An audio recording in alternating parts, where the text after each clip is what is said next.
Listo. Desde los últimos 5 años se ha tratado como un tema esencial en Colombia el proceso de paz. Está claro que las elecciones para el 2018, este proceso tendrá un factor clave, pues ese mismo proceso va a ser el que determine el rumbo del presidente electo. Gracias a lo anterior decidimos contactar a un experto en política para que nos hable un poco acerca de los sectores que están perdidos en este proceso y que no tienen el mismo favorecimiento que otros sectores como de las FARC o del mismo Estado. Estoy con Daniel Reisbeck, candidato a la alcaldía de Bogotá en las elecciones pasadas y además historiador y filósofo.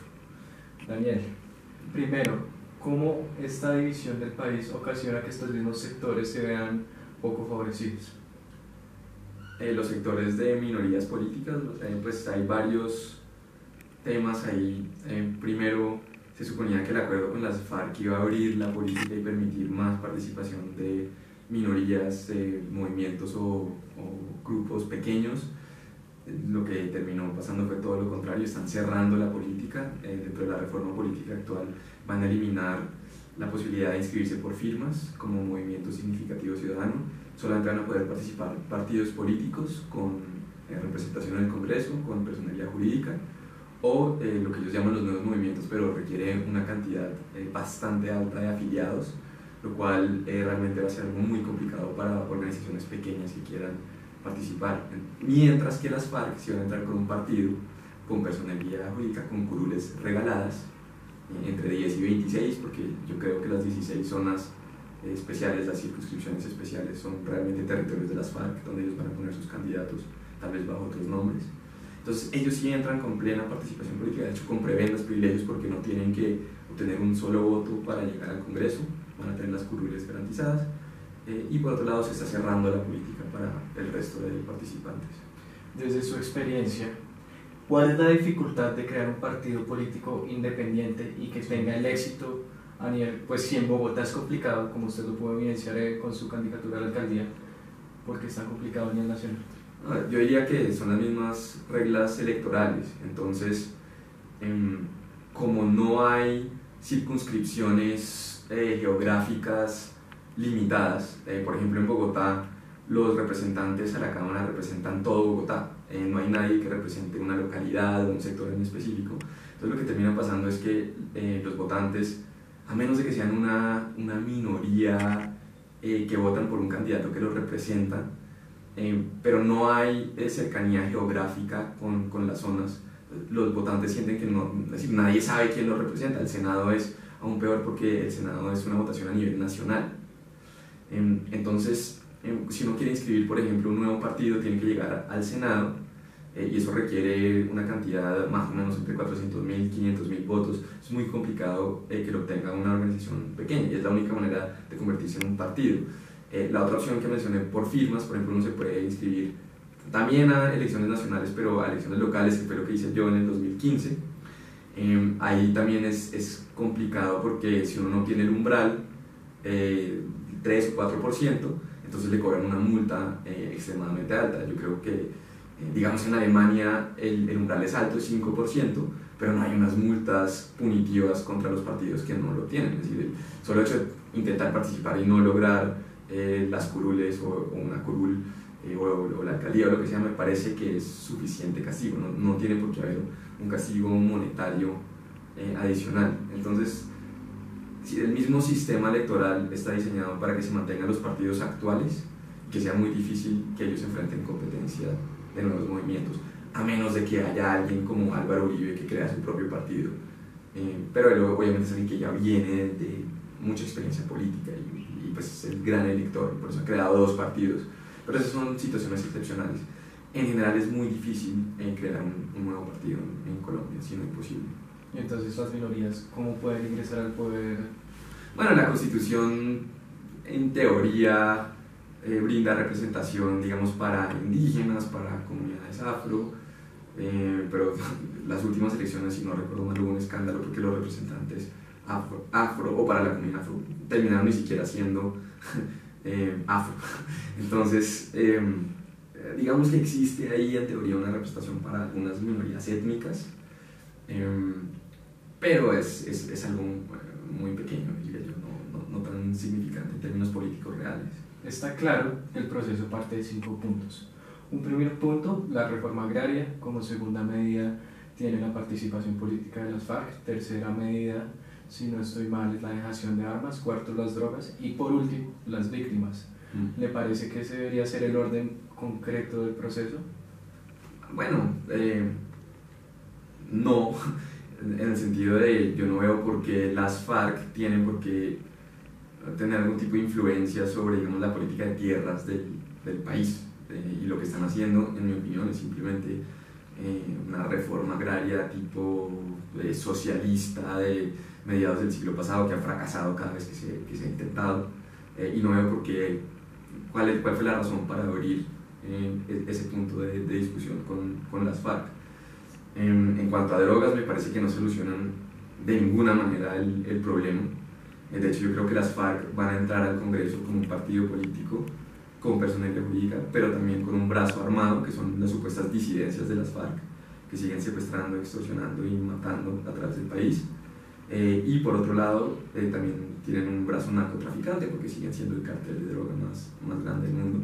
Y el punto de las drogas era una buena oportunidad para replantear toda la estrategia, si había apoyo de la comunidad internacional, decir, bueno, el problema no solamente la producción en Colombia, sino también el consumo, la demanda a nivel global. Eso no se hizo, entonces fue una oportunidad perdida.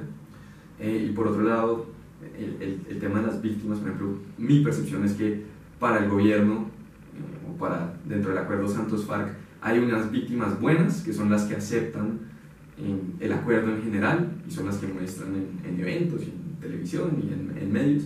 Y después hay unas víctimas malas, que son ignoradas, que son las que no están de acuerdo. Y yo creo que son muchas, que no están de acuerdo con todos esos privilegios y prebendas que les están dando a las FARC, pero su voz simplemente no se tiene en cuenta, porque no es políticamente correcto desde el punto de vista del gobierno. Con este país tan dividido y estas influencias del proceso de paz, ¿cómo pueden entrar las minorías cuando de por sí se tiene claro que en este momento hay dos bandos, el uribismo y los que van por Santos? ¿Cómo entran las minorías cuando ni siquiera se tiene un norte en conjunto con el país? Depende de qué minoría estamos hablando. Una víctima del conflicto, por ejemplo, Germán Castro Caicedo comentaba en su libro La Tormenta como un caso de una guarnición indígena de la Alta Guajira se veía afectada por una multinacional que tenía nexos con grupos subversivos y decidieron borrar del mapa un río que era de un significado especial y espiritual para los indígenas y que ellos por desconocimiento firmaron un papel y los desalojaron a todos. ¿Cómo enlazan a todos esos? Bueno, yo diría que para mí ejemplos de ese tipo, situaciones de ese tipo no son tanto de minorías sino de derechos de propiedad. Y hay un problema que se ve, por ejemplo, en el Perú, también en Colombia.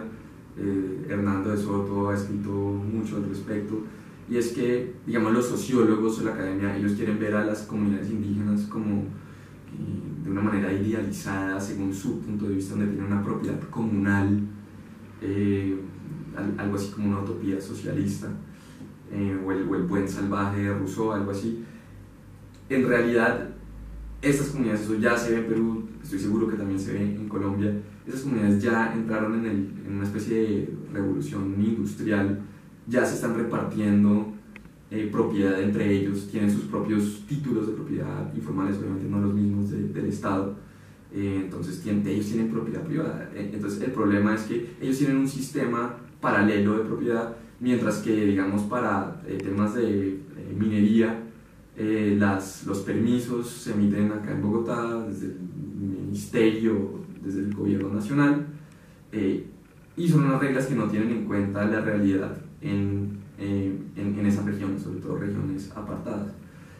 Pero yo lo veo desde el punto de vista de los derechos de la propiedad, que no se le están reconociendo a estas personas como ellos las entienden, y eso es algo que siempre conduce a violencia y a terrorismo. Eventualmente fue lo que pasó en Perú con Sendero Luminoso. Uno ve hasta las FARC en Colombia en su momento tuvieron su propio sistema de titulación de tierras, y eso es algo que por completo se ha ignorado en Colombia, que en mi opinión ha sido un gran error. ¿Ese sector privado puede influir en la reforma agraria, en el segundo punto del proceso de paz? Pues sí, yo veo el peligro de de esa reforma es que básicamente están prometiendo redistribuir 10 millones de hectáreas, pero nadie sabe cuáles son. Inclusive si se reparten todos los baldíos, creo que tampoco hay un número concreto de cuántos baldíos hay en términos de hectáreas, pero se habla algo así de 4 millones. Entonces la pregunta es, ¿de dónde salen los otros 6 millones? Y el acuerdo sí abre la posibilidad, muy concretamente, de la expropiación por cualquier tipo de razón, digamos, el no uso apropiado de la tierra, pero es uso apropiado según quién, pues aparentemente según las FARC. Y por eso es muy peligroso, en mi opinión, eso que está sucediendo o que vamos a ver. Y por eso creo que es muy importante que llegue un gobierno en el 2018 que, si no, digamos, vuelva a trizas el acuerdo, que sí lo reforme de una manera muy significante. Y por ejemplo, teniendo en cuenta que desde los 80 con Belisario se han tratado varios procesos de paz. Belisario trató con el M-19, después Gaviria realizó el fiasco y pues Pastrana con la zona de distensión del Caguán, ni se diga. ¿Qué diferencia este proceso de paz con el punto de las minorías y de la reforma agraria con los procesos anteriores? Porque según las FARC, este proceso sí diferenció y fue el que impulsó a que ellos dejaran las armas. ¿Cuál es la diferencia con los otros 3 procesos anteriores? Bueno, es decir, yo diría que la diferencia, por ejemplo, en el proceso del Caguán versus el proceso de Santos, el proceso Santos-FARC, es que Santos sí contó con la gran ventaja que venía durante los 8 años de Uribe. Pues a Uribe se le pueden criticar muchas cosas, obviamente, pero yo sí creo que hay que reconocerle los logros en seguridad. Y las FARC estaban completamente contra la pared, estaban derrotadas militarmente. Eso fue lo único que las trajo a la mesa. Mientras que en la negociación del Caguán ellos eran el lado triunfante, ¿no? Y ellos eran los que dictaban las condiciones, y por eso se les cedió todo ese territorio en la mitad del país. Y el gobierno, digamos, estaba jugando el papel del lado débil. Hasta cierto punto yo creo que eso se repitió en este proceso, por qué negociaron en La Habana.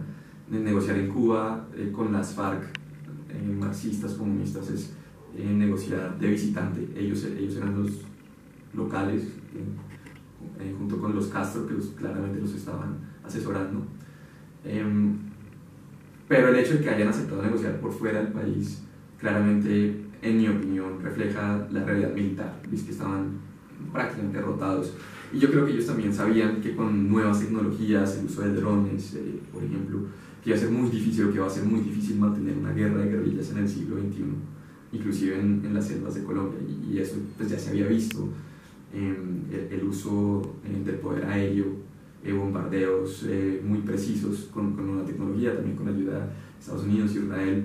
Y yo creo que ellos sabían que, sí, militarmente la victoria era impensable para ellos, y simplemente cambian la estrategia y tratan de, lo que van a hacer ahora, lo que están empezando a hacer ahora, es que van a tratar de llegar al poder de una manera democrática. El problema es que con estas personas, con estos personajes, ellos solamente tienen que ganar una vez. Ellos llegan al poder una vez, y como se ha visto en los países de la región, empiezan a cambiar todas las reglas del juego para socavar la democracia. A ellos les sirve la democracia solamente para llegar al poder. Una vez llegan, ya realmente no les importa, o les sirve, como en el caso de Chávez Maduro, hasta que empiezan a perder, y ahí ya se acaba. Y ese es el gran peligro, pienso yo, que enfrenta Colombia. De cara a las elecciones, ¿qué va a pasar con Colombia? Es completamente impredecible, y también creo que sería muy osado hacer alguna predicción, sobre todo después de lo que hemos visto a nivel mundial desde el año pasado con el Brexit, el plebiscito en Colombia. Recordemos las encuestas que daban al sí ganador con un 70%, la elección de Trump en Estados Unidos, varios otros ejemplos, inclusive la reciente elección este año en Gran Bretaña. Entonces es muy difícil. Yo personalmente no le creo mucho a las encuestas. Yo creo más en resultados electorales previos, y hay algunos candidatos fuertes, simplemente porque han demostrado su capacidad en las urnas. ¿no? Entonces yo resaltaría a Marta Lucía Ramírez, que viene a sacar 2 millones de votos en el 2014. Por otro lado está un Sergio Fajardo que le va bien en las encuestas, pero nunca se ha medido a nivel nacional. Cuando se iba a medir en el 2010, su lista al Senado no logró el umbral y por eso se unió a Mocus de vicepresidente. Entonces creo que es una incógnita realmente cuál sería esa fuerza electoral. Creo que se vio en su recolección de firmas, por ejemplo, que no le estaba alcanzando y por eso se tuvo que unir o tuvo que pedir la ayuda del Polo Democrático. Pero hay todo tipo de alianzas que no habíamos visto antes, digamos Fajardo, Claudia López, que podrían decir que son de centro, pero aliándose con Robledo, que es el MOIR dentro del Polo Democrático, es decir, inclusive es el ala izquierda dentro del Polo Democrático. Entonces realmente no pueden decir que es una coalición de centro. Vamos a ver qué pasa del lado de la centro derecha, y obviamente está el factor de Germán Vargas Lleras, que no creo que le esté apuntando mucho al voto de opinión, pero tiene una maquinaria gigantesca. Después de 8 años en el gobierno, Cambio Radical, así él se quiere distanciar del partido por sus escándalos de corrupción, es el partido que mejor le fue en las elecciones del 2015, tiene mucha fuerza regional, inclusive acá en Bogotá. Entonces hay muchos factores y muy difícil predecir en este momento qué puede pasar en el 2018. Y en conclusión, Daniel, ¿cuál es el panorama para las minorías en el proceso de paz? No, de nuevo, para las minorías en el proceso depende de cuál es la minoría, digamos, si son las víctimas que han apoyado el proceso, Santos, FARC, que han estado a favor, pues ellos van a estar contentos, supongo, lo van a seguir apoyando. Si son las minorías en términos de víctimas que han sido críticas frente al proceso, pues no creo que vaya a haber mayor satisfacción.